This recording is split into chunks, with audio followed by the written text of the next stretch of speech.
Salamlar, hər vaxtınız xeyir. Mən Güney Qacar, ingilis dil müəlliminiz. Qəbula az qalmış axırıncı magistratura təkrarını eləyəcəyik biz bu videoda. Deməli, videoda DIM-in testlərinin üzərindən gedəcəyik və bu DIM-in testlərində logical-la başlayacağım. Çünki bilirsiniz, bir sualımız logical olacaq və bir neçə sözləri orada təkrarlayacağıq. 3-4 sual logical-dan baxıb, daha sonra sual cümlələri, inkar cümlələri, passivdən və zamanlardan ümumi bir təkrar edərək qısa bir video ilə sizi bir imtahana hazırlayacaq. Elə isə vaxt itirmədən gedirik testlərin izahına. Getdik. Bəli, davam eləyirəm mən testlərimizdən. Baxın, bu testlərimizdən təsadüfən hər hansısa birini açacağam və mən orayla cavabları tapmağa çalışacağım. Məsələn, lexical items'dan, yəni items related to testing logical thinking testlərimizdən birindən, yəni 113-cü ilə gəlin başlayaq. Logical correct ending, yəni məndə deyir ki, məntiqi düzgün tamamlamanı tapaq. Məntiqi düzgün tamamlamada deyir ki, Ben's teacher says he is a capable boy. Benim müəllimlər deyir ki, o çox capable sözünü burada məsəl üçün bilməliyik ki, nə deməkdir? Capable, bacarıqlı, ağıllı deməkdir. Deməli, o elə bir oğlandırsa, so beləliklə he can't realize, anlaya bilmir öyrənmənin vacibiyyətini. Mənfi şeydir, getdi. Though he always does his best. Baxmayaraq ki, o əlindən gələni edir. Məsələn, burada bu baxmayaraq sözü var. Belə qoyum. Bu baxmayaraq sözü olmasaydı bizi qarışdıra bilərdi testimizin cavabı. Və bu testdə çox adam B variantını yazır. Amma though sözü baxmayaraq deməkdir axı. Cümlədə necə bir şey çıxır? Sanki baxmayaraq ki, o əlindən gələni eləyir, amma o yaxşı bal almır. Nəsə bu tərəf mənfi olardı. Ona görə B variantı getdi. Daha sonra C-yə gedirəm. But his parents are pleased with his results. Amma var burada da J. Amma onun valideynləri onun nəticələrindən məmnundur. Bu amma olardı axı. Başlanğıcda deyərdik ki, o çox tənbəldir, o çox çalışa bilmir falan belə deyir, amma ammasına gəldiyinə görə cümləmin logikalı bir-birindən uyğunlaşmır. Özüm axırlara doğru eləyirəm ki, əvvəldə biraz rahatdır, axırlarda çətinlik var. Sonra keçirəm D-yə, deyir ki, and his abilities. Bu arada sözlərdə öyrənək, buradan bir neçə söz çıxartdıq. And his abilities, onun bacarıqları are of the great help in his studies. Onun öyrənməsində çox böyük köməkdir onun bacarıqları. Burada and-lə bağlayıb çox qəşəngdir. Deyir, müəllimlər deyir ki, o çox ağıllı oğlandır və onun qabiliyyətləri, bacarıqları onu öyrənməsində çox kömək eləyir. D uyğunlaşır. Y də yenə although deməkdir. Although deməli nə oldu? Baxmayaraq ki. Though və although baxmayaraq ki. Baxmayaraq ki, o çox hazırlaşır. Arxasından başqa bir şey tələb eləyərdi mənim cümləm. Ona görə də 113-də cavabım D variantıdır. Yəni, biz logicallarda conjunction'u çox yaxşı bilməliyik. Sonra, məsələn, elə gəlin 114-dən yox, elə 115 gedək. Deyir ki, what is the purpose of the following letter? Məktubun deyir ki, əsas məqsəd nədir? Düzü son illərdə bu test çox düşmür, amma yenə də bir dənə mən bunu deyim də. Onlar da birdən belə bir şey olar. Bakalavrda və buraxılışlarda deyim, daha ön plandadır. O yenə də. Dear John, I know you are in trouble. In trouble yəni problemlisən, problemin var. Mən bilirəm ki, sən problemdəsən. I think you have to consult a lawyer before making a decision. Mən fikirləşirəm ki, sən qərar verməmişdən öncə bir hüquqşünasla məsləhətləşməlisən. Deməli, öyrəndiyimiz söz consult oldu, make decision qərar vermək oldu, in trouble əziyyətdəsən. Görürsünüz nə qədər sözlər öyrəndik buradan. Bunların hamısını yadda saxlayaq. Deməli, mən bu əziz John deyir ki, bilirəm ki, problemim var, fikirləşirəm ki, sən qərar verməmişdən əvvəl məsləhətləş bir dənə. Apologize üzr istəmək deməkdir. Üzr məktubu deyil. To ask for help, kömək istəmək. Ask for help, ehtiyatlı olaq bu sözdən. Bu da, yəni kömək istəmir. Give advice, bəli, məsləhət verir. Follow the advice, yəni məsləhətə qulaq asır. Follow sözünü ehtiyatlı olaq yadımıza saxlayaq. Thanks for advice, yəni çox sağ ol deyir məsləhətə. Bu da deyil. Deməli, neyinir? Məsləhət verir bu. Sonra keçdim 109-dan, biraz 109-u baxaq. Deyir ki, she cannot express herself well in English. O, ingilis dilində özünü çox yaxşı ifadə edə bilmir. As, burada as-i bilməli. Yenə deyirəm, conjunction çox rol oynayır. As nə deməkdir? As çünki deməkdir. Deməli, mən səbəb izah eləyəcəm indi. Çünki she has no difficulty speaking the language. Dil danışmaqda problemi yoxdur. Variant səhvdir. She has had enough speech practice. Onun kifayət qədər danışma praktikası var. Yəni, danışa bilmir deyil. Cannot express. Bu arada yeni sözümüzü öyrənə express. Her knowledge, onun biliyi, İngilis dilində bax, of English. İngilis dilinin biliyi is perfect, çox möhtəşəmdir. Deyilir ki, it is the language she knows best. Bu dildir ki, o çox yaxşı bilir. Yeva elə deyir ki, her vocabulary is not rich enough. Yəni, kifayət qədər zəngin deyil. Axı dedik, cannot. Yəni, özünü ifadə edə bilmirsə, bunun vocabulary'si yaxşı deyil. Ona görə 109 oldu Y variantı. Gedək biraz da logicallara. Deməli, gəlin logicaldan o tərəfə, bunu çıxardım. Biraz o tərəflərə gedək, görək nələrimiz var, biz nələr eləyə bilərik. Yaxşı, gəldi buna. 51-ci test. Product, productions and produce. Bu arada bunun başqa bir sözü ilə, yəni başqa bir söz alternativi ilə qəbula düşmüşdü. Görüm o sözü varsa elə onu eləyə bilərik. Hə, bax bu düşmüşdü qəbula. Baxın 47-ci test. Differ. Deməli, to differ, difference və different. Bunları öyrənmək lazımdır ki, hansı nitq hissəsini istəyir məndən. Yəni, ona görə nitq hissəsini çox yaxşı tanımaq lazımdır. I don't know how. Mən bilmirəm ki, bu iki əkizi necə fərqləndirim. Don't know-dan sonra how-dan sonra fail gəlməlidir. Yəni, necə deyim, tamamlıq gəlməli. I don't know, bilmirəm ki, necə fərqləndirirlər. İki dənə də fail arasında nə olurdu? To olurdu da. Ona görə to differ. Mən deyil, bilmirəm necə fərqləndirim. Və burada olacaq to-lar. Yəni, bu variantları çıxartdım. A və Y arasına qalanda. I think, mən fikirləşəm ki, there is no, artıq no-dan sonra da biz əvəzlik qaydasına bilirik ki, keçən dəfə videoda dedim, özünün sonra isim istəyir. İsmə də baxıram, bu difference isimdir. Differ fərqləndirmək idi, fail idi. Deməli, cavabım oldu 47-dən. A variantı. İndi bunun kimi gəlin bu 51-ə də baxaq. There, article var. Article varsa məndən nə istəyəcək? Bu artıq isimdir. İsmi istəyirsə, product, production. Tion şəkilçisini artırdı, isim oldu. Productları çıxartdım. Produces, bu da faildir. Production olmalıdır. Çünki the article var. The production of this factory, yəni bu fabrikin istehsalı has increased greatly. Çox möhtəşəm şəkildə artdı. Now, it, bu mübtədadır, hə? It mübtədadır. Mənə nə lazımdır? Deməli, burada xəbər lazımdır. Xəbərin də products və produces. Mən də bayaqlarda sizə dediyim kimi produces faildir, products isim formalardır. Products, yəni məhsullar. Amma mənə fail lazımdır. Itdən sonra da xəbər təkdədir. Produces var, is, okey, bura uyğundur. Və a lot of high qualified, baxın, bu sifətdir. Sifətdirsə mənim bu tərəfimdə nə gəlməlidir? İsimdə, axı sifət, mən bura ismi yazdığımı kimə sübut eləyə bilərəm. Deməli, sifətdən sonra gəlməlidir isim. İsimdə product sözünə baxın, products. Deməli, bu product sözü də isim oldu. Ona görə high qualified products cavabım oldu 51-də D variantı. Sonra baxaq, görək nə. Əslində, bu keçən dəfə izah elədiyim qaydalardandır. Gəlin bunun üzərinə gedək. I've got, mənim var, friends isim cəmdədir. Cəmdədirsə, baxın, a few, many, many, a few uyğunlaşır. Amma a lot of olsaydı düz olardı. A lot axı şey deməkdir, adı nədir, bunu qırmızıya. A lot zərfdir. Məsəl üçün, mən çox oxuyuram, çox danışıram, çox yeyirəm, çox içirəm. Bu a lotdur. Yəni, ismin qabağında gəlməz. Ona görə D-ni çıxartdım. Few, a few menilər uyğunlaşır. Mənim ya çox dostum var deyir, ya az dostum var. But, lakin, Roger has got, indi yenə görək nə var? And he often feels lonely və o özünü yalqız hiss edir. İndi mənim bu cümləmdə baxıram ki, söhbət dostdan gedir. Dost da cəm isimdir axı.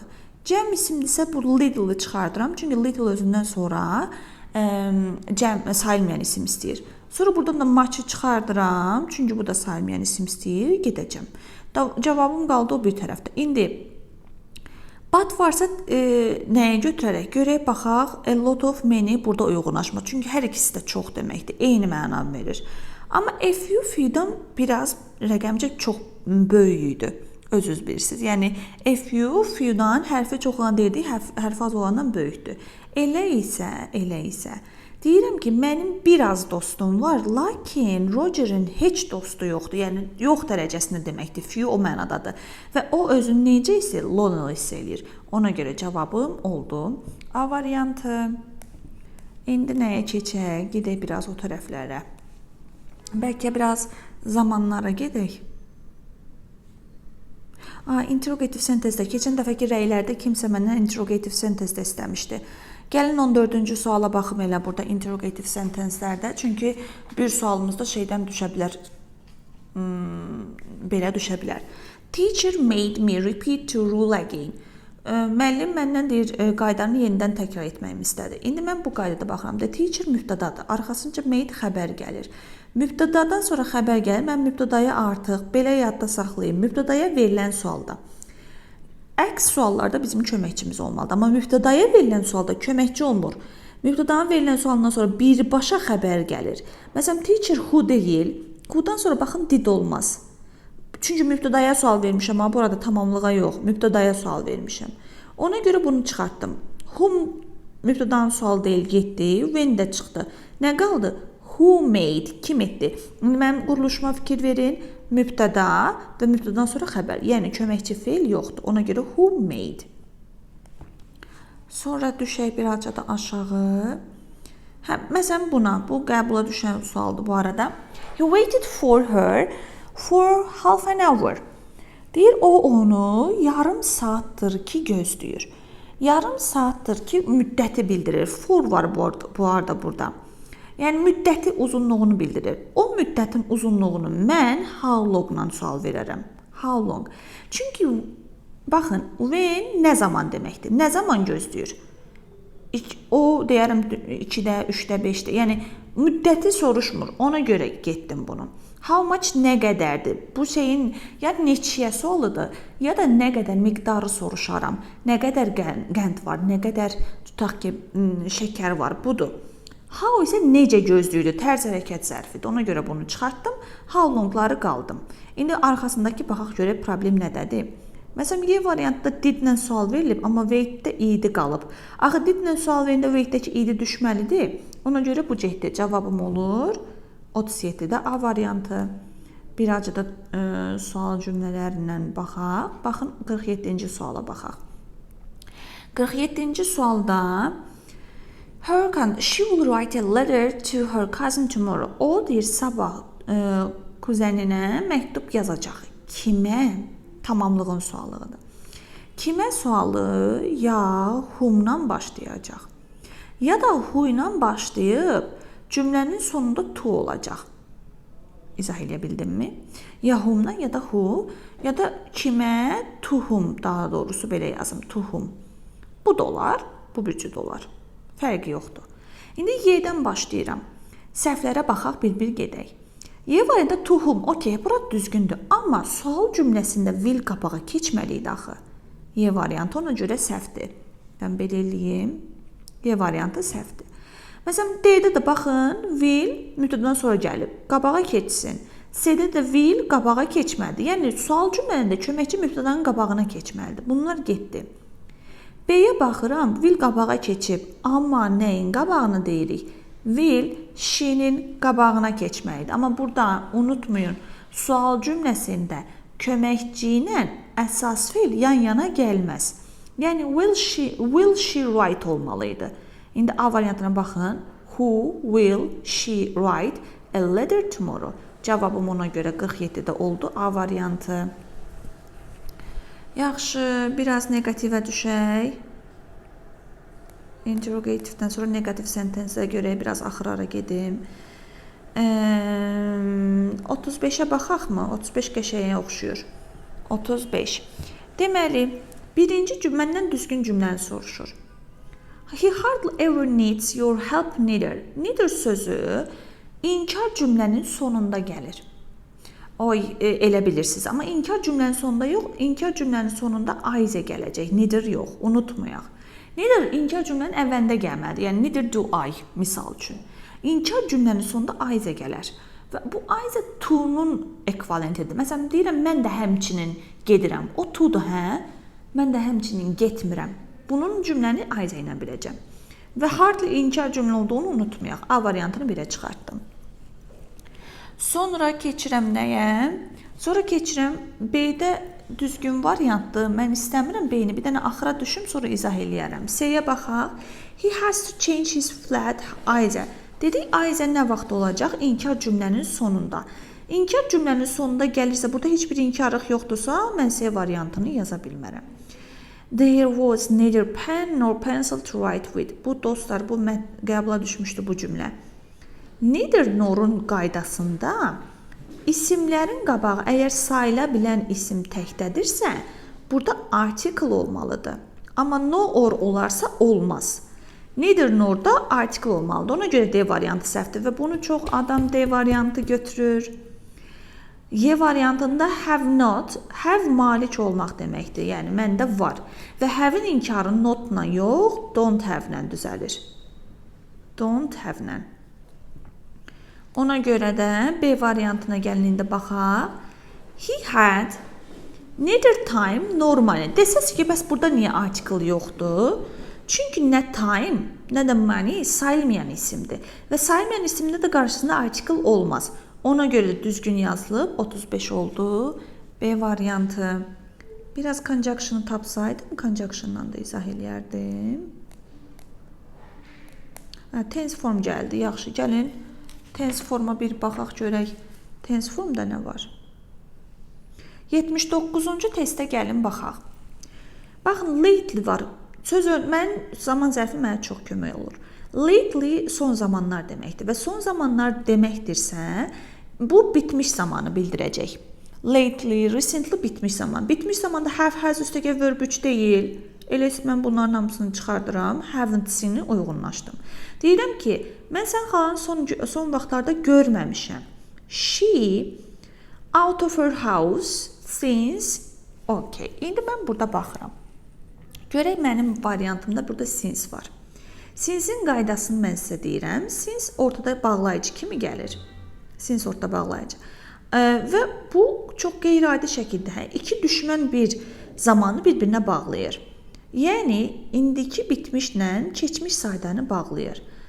She hasn't been out of her house since she bought her color TV. Yəni, cavabım ona görə olur 79-da C variantı. She hasn't been. O bir tərəfdə də bought, yəni past simple.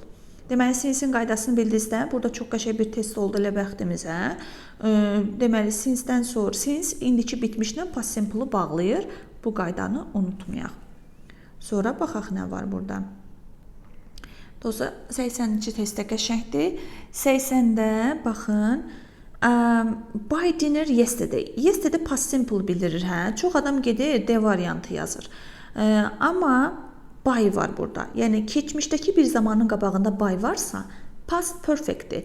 Past perfectdə nədir? Had üstəgəl feilin 3-cü forması. Bu halda da mən nə deyərəm?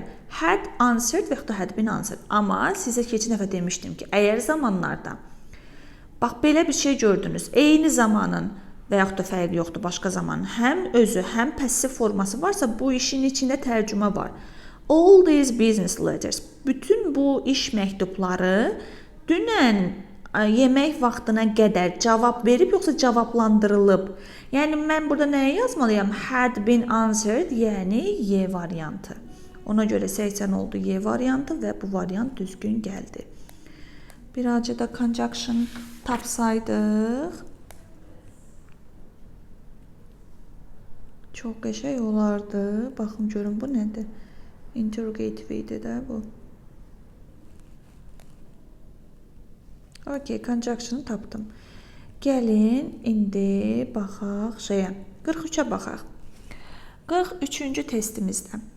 Deməli, baxın, Belə bir variantları gördünüzsə, o dəqiqə nöqtənin əvvəlinə gedin. 2 dənə bax şey göstərəcəm sizə. Belə bir variantlar gördünüz, nöqtənin əvvəlinə gedin. Əgər nöqtənin əvvəli isimdirsə başqa qaydadır, nöqtənin əvvəli feil və yaxud da isim deyilsə başqa bir qaydadır. İsimdirsə əgər, onda nə edirsiniz? Bu isim canlıdırsa who yazın. Cansızdırsa which yazın. Məkandırsa where yazın. İndi mənim buradakı məkanımda where uyğunlaşdı. Yəni 43-cü testimizin cavabı olur B variantı where. Amma ehtiyatlı olun, cümlənin sonunda in olmasın. In olarsa onda which indir. Çünki which in where'yə bərabərdir. Yaxşımı? Məsələn, cümlənin sonunda burada in olsaydı cavabım which olacaqdı. Çünki which in where anlayış mənasını gəlir. Amma 42-ci testə baxıram, 42-də deməli burada nədir? We stop to see. Biz görməyi dayandırdıq. Nəyi? Burada artıq tərcümə uyğunlaşır. Tərcümə. Yəni bayaqçında qaydaydı, amma burada tərcümədir. Yəni mənim burada tərcüməmdə nəyi dayandırdıq? Who wrote this turn? Biz deyir ki, dayandırdıq ki, where the road turn? Yolun hara dönməsini görməyi dayandırdıq. We stop to see. Yəni burada yeni tərcüməm hara olduğuna görə 42 oldu. C variantı. Şöyle dostlar, bax belə bütün qaydalardan biraz bildiniz. Yəni burada təkrarlanası bir dənə baxım görün bu nədir? Passivdən də gəlin bir dənəsini deyim yaxşı. Elə eləyək. Baxın, passivdə nə deyir? Choose the correct passive voice. Düzgün passive voice-i seçin deyir. Düzgün passivi seçirsə, baxıram 1-ə. Who by yerindədir. Were written, düsturum yerindədir. Çünki was worse də gəl feilin 3-cü forması düstur. Were də mübtədanın əvvəlinə keçib. Bunlar yan-yana deyil, bir düzgün oldu. 2-yə baxıram. Were the cake tasted by the cook baked yesterday? Yesterday keçmişdədir. Were tasted düzgündür. Were qabağa keçdi. Cake'in qabağına keçdi. By yerindədir. 2 də düzgündür. 3-ə baxıram. Was the letter sent by the company confidential? Deməli, burada nədir? Deyir ki, məktub göndərildi şirkət tərəfinə confidential. Bura qədər hər şey düzgündür. Amma cümlənin sonunda sifət və yaxud da zərf, tərz hərəkət, yaxşı sifət deyirəm. Sifət varsa bu cümlə səhv olacaq. Məsələn, 4-ə baxın. Was the woman dismissed by you? Hər şey uyğunlaşır, amma really furious. Deməli, cümlənin sonunda sifət var. Sifət varsa bu cümlə passiv forma sayılmır. Oldu dostlar, ümidvaram ki, mən sizə çox kömək olmuşam. İnşallah ki, yaxşı yazarsınız. Hər kəsə uğurlar, sağ olun.